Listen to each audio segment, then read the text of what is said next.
Assalamualaikum warahmatullahi wabarakatuh. Selamat berjumpa kembali pada pertemuan yang berikutnya, yaitu kita membahas bab 2, yaitu materi tentang hakikat perlindungan dan penegakan hukum. Dengan topik ada 3 pokok bahasan, yaitu hakikat perlindungan penegakan hukum, peran lembaga penegak hukum dalam menjamin keadilan dan kedamaian, serta praktik perlindungan dan penegakan hukum. Berikutnya, tujuan pembelajaran. Yang pertama, memahami makna perlindungan dan penegakan hukum. 2. Menganalisis konsep perlindungan dan penegakan hukum. 3. Menganalisis unsur-unsur dan faktor penegakan hukum.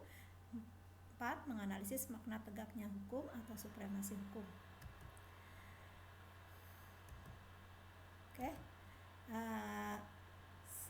silakan dilihat, perhatikan gambar. Gambar ini adalah dampak dari tidak dipatuhinya hukum.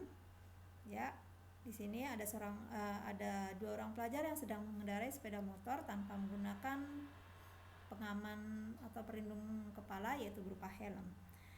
Nah, ini menunjukkan bahwa hukum itu tidak dipatuhi. Ketika hukum tidak dipatuhi dan dilaksanakan, maka apa yang terjadi? Itu akan terjadi kekacauan di segala bidang kehidupan. Dan setiap orang akan berbuat seenaknya atau menghalalkan segala cara untuk mencapai tujuan, sehingga keamanan, ketentraman, dan ketertiban ini sulit untuk diwujudkan. Nah, supaya hal-hal tersebut tidak terjadi, harus diupayakan proses perlindungan dan penegakan hukum. Nah, sekarang apa sih sebenarnya perlindungan dan penegakan hukum itu? Mari kita bahas. Hukum adalah peraturan yang ada di dalam masyarakat, mempunyai sifat mengatur dan memaksa setiap orang di dalamnya untuk patuh atau mengikutinya. Nah, ciri-ciri hukum ini ada 2. Yang pertama, adanya perintah dan atau larangan. Yang kedua, perintah dan atau larangan itu harus dipatuhi atau ditaati oleh setiap orang. Menurut Aveldom, tujuan hukum ini adalah untuk mengatur pergaulan hidup manusia secara damai. Nah, Indonesia adalah negara hukum. Hal ini tertuang dalam ketentuan Konstitusi UUD 1945 Pasal 1 ayat 3 yang berbunyi, negara Indonesia adalah negara hukum.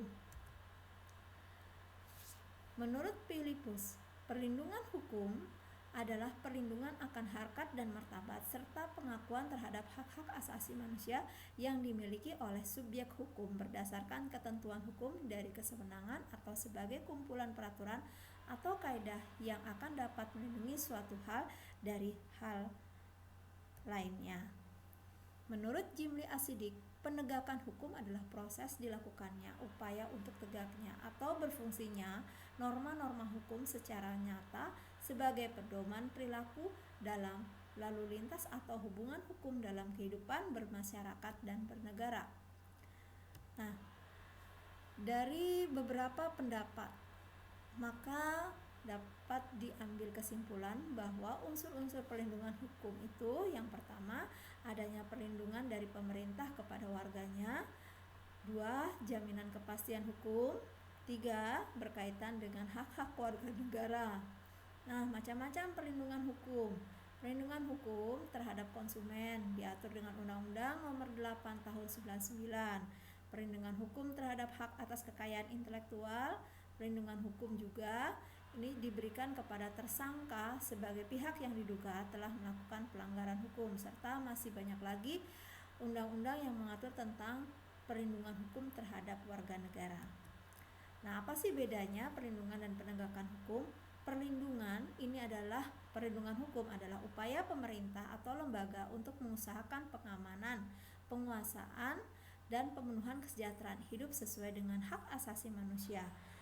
Penegakan hukum adalah upaya untuk melaksanakan ketentuan-ketentuan hukum dalam berbagai macam bidang kehidupan.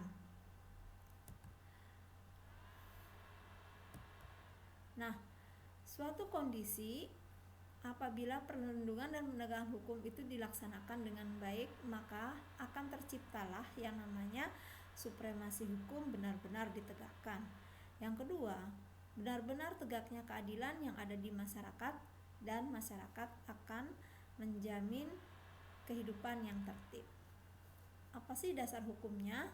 Di dalam Konstitusi UUD 45 selain diatur dalam pasal 1 ayat 3, juga diatur dalam pasal 24 ayat 1, pasal 27 ayat 1, pasal 28D ayat 1, pasal 28I ayat 5, pasal 30 ayat 3. Nah, rumusannya apa ya? Nah, rumusannya itu tugas kalian untuk melihat kembali isi yang ada di dalam konstitusi. Silakan dibuka ya. Oke. Nah, kenapa perlindungan dan penegakan hukum itu penting? Tadi juga sudah disebutkan. Yang pertama, agar tegaknya supremasi hukum. 2, agar tegaknya keadilan. 3, agar terwujud perdamaian di masyarakat. Menurut Suryono Sukanto, ada beberapa faktor keberhasilan proses perlindungan dan penegakan hukum. Yang pertama, hukum.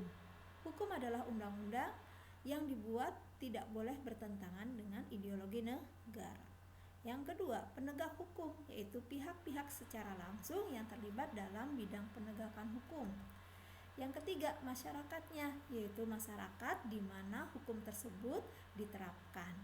Keempat, sarana dan fasilitasnya, yaitu menyangkut tenaga manusia yang terdidik dan terampil, organisasi yang baik, peralatan yang memadai, keuangan yang cukup, dan lain-lain. Yang kelima, kebudayaan, yaitu hasil karya, cipta karsa, dan manusia di dalam pergaulan hidupnya. Oke, demikian tadi materi tentang konsep penegakan dan perlindungan hukum. Jadi, di sini bisa kita ambil kesimpulan bahwa perlindungan dan penegakan hukum itu tidak akan terwujud apabila anggota masyarakat tidak mempunyai kesadaran hukum. Dalam hal ini adalah termasuk kita semua, kalian ya. Semoga dengan materi ini bisa muncul dari kita memiliki rasa kesadaran bahwa kita adalah bagian dari negara ini. Kita memiliki tanggung jawab untuk memiliki kesadaran hukum yang tinggi yang terwujud dalam kehidupan sehari-hari sesuai dengan hukum yang berlaku. Nah, oleh karena itu usahakan kalian menghindari hal-hal yang bertentangan dengan undang-undang. Nah, semoga materi yang Ibu sampaikan ini bermanfaat buat kita semua. Ya, demikianlah Ibu akhiri pertemuan kali ini. Wassalamualaikum warahmatullahi wabarakatuh.